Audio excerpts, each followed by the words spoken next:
Welcome, eco-minded viewers, to this week's edition of Good People, Good Works, featuring the Sustainable Living Roadshow, a non-profit group made up of eco-advocates and entertainers that help communities learn strategies for sustainable living.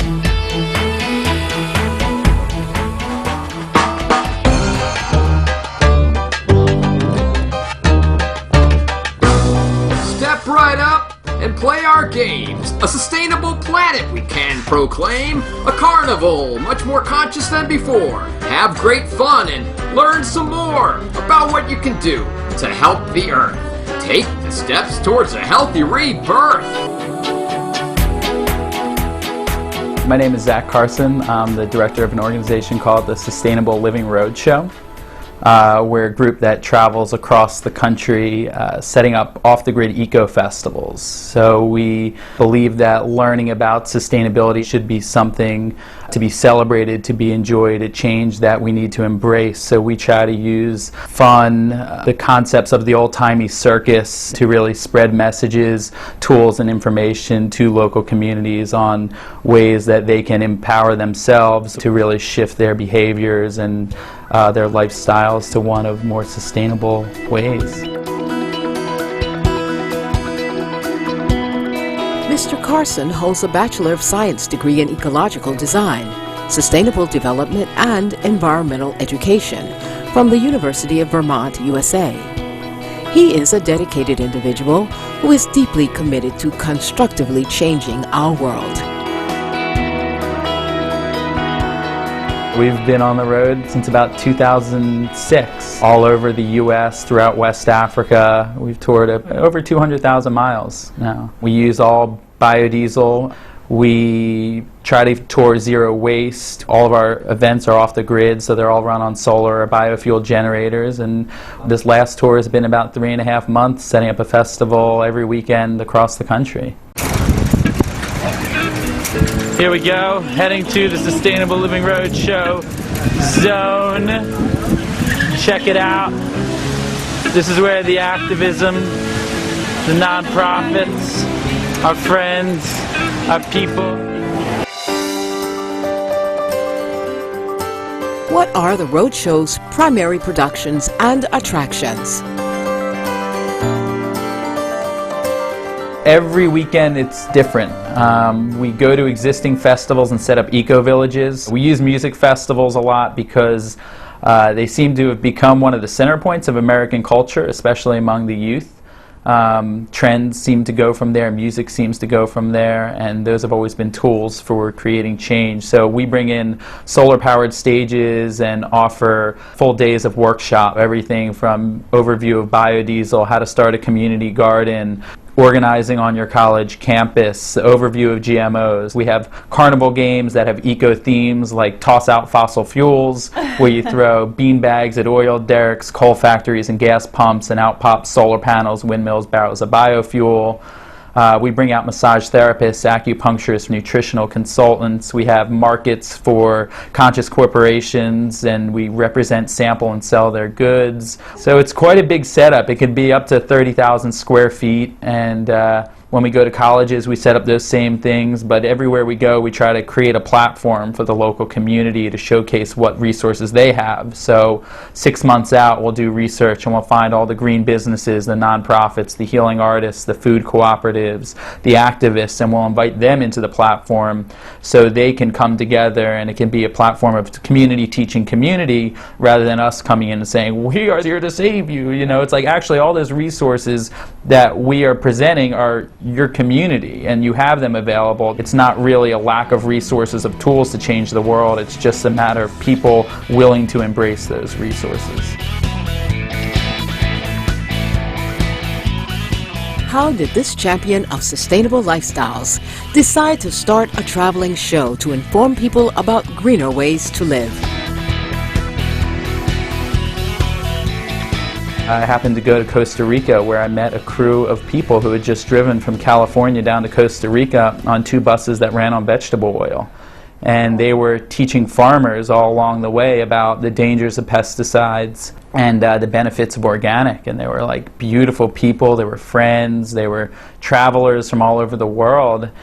And at the time, I just received all this research and information on fossil fuels, and I came home and I was like, what an incredible way to live your life, traveling with friends and not just being a tourist, but being an active participant in the community process and spreading knowledge. And so I changed my thesis from that of studying fossil fuels to using cross-country biofuel bus tours as a means of changing the collective consciousness of the country on sustainability issues. So is that how you came up with the unique idea of a roadshow? By seeing that example? That was how I came up with it, and then I spent 25,000 miles driving across the country doing interviews and going to festivals, and 4 months later my bus broke down in Northern California, and that same weekend Julia Butterfly Hill, who sat in the redwood tree for over 2 years, she was launching a tour in a vegetable oil powered bus across the country, and it was the weekend I got there and I went to the event, and that weekend I met the two people who are my business partners today who had started the concepts of the Sustainable Living Roadshow. Thus far, the Roadshow has participated in over 200 events and tours around the world, including the Spring 2011 Right to Know Tour.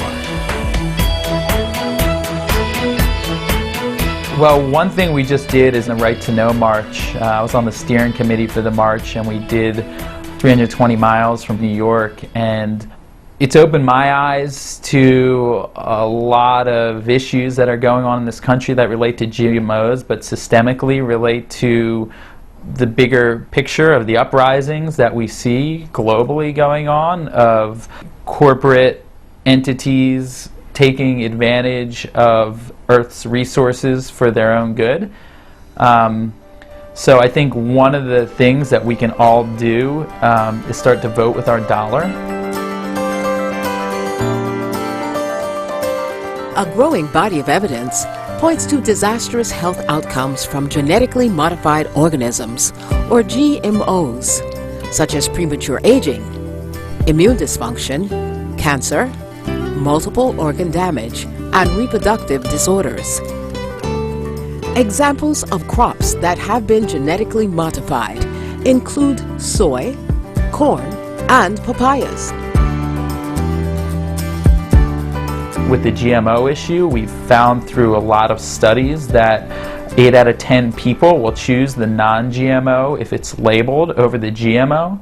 If we're successful in passing mandatory labeling in California, we will give consumers a voice. And one of the strongest things we can do as people is use that voice and choose not to spend that money, because when we stop spending that money, those companies go out of business. And that's one way we can create change, is find out what companies are really doing well, you know, what companies are giving back, what companies are not animal testing, what companies are not using GMOs, what companies have corporate social responsibility initiatives that give back. While on the road, how many people make up the Sustainable Living Roadshow team? This tour right now, we have 25 people on the road for 3.5 months living together. We did another tour in the spring in California where we had 14 people. I'd say we've worked with thousands of people. We have college students that intern with us throughout the year. We have advisors. It's been a 100% volunteer effort. So the people that work with us are passionate about the concept of creating change on national levels and local levels. So it's not just the kind of 9 to 5 people that we get working with us. It's the people who feel a calling to have their voice heard. What kind of diet do you think is the most sustainable, and why? So eating locally and vegetarianism is reducing our impact, and vegetarian is probably one of the best things we can do for the planet and our communities. And vegan even better. And vegan even better. Do you incorporate that in your roadshow? Promoting the vegan or vegetarian diet? Yeah, we hand out information from PETA. We only eat vegetarian on the road. We cook and source from local farmers as we go. So we feed our crew with all local and organic food. And we find food vendors from the local communities when we have events that subscribe to those same philosophies.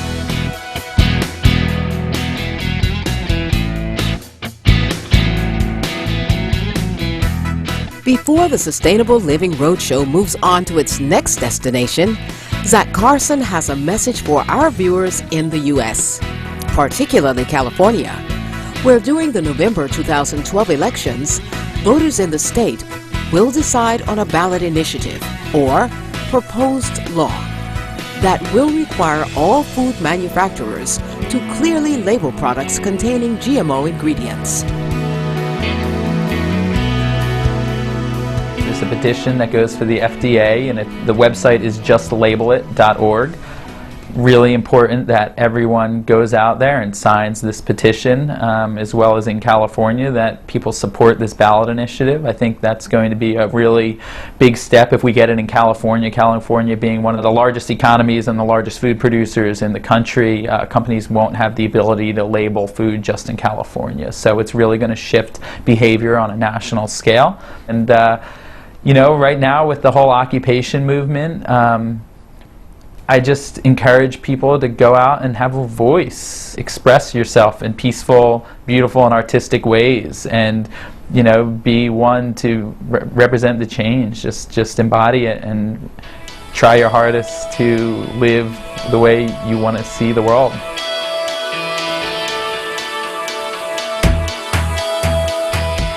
Zach Carson, our accolades to you and the Sustainable Living Roadshow staff members and volunteers for your steadfast, praiseworthy work.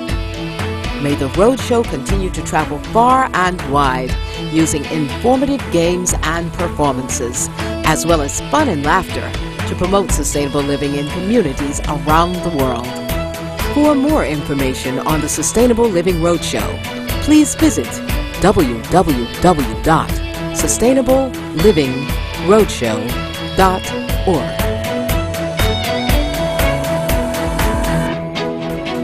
Gentle viewers, we've enjoyed your company today on Good People, Good Works. May we soon see true peace on earth as our hearts so desire. For more details, please see www.suprememastertv.com/GPGW.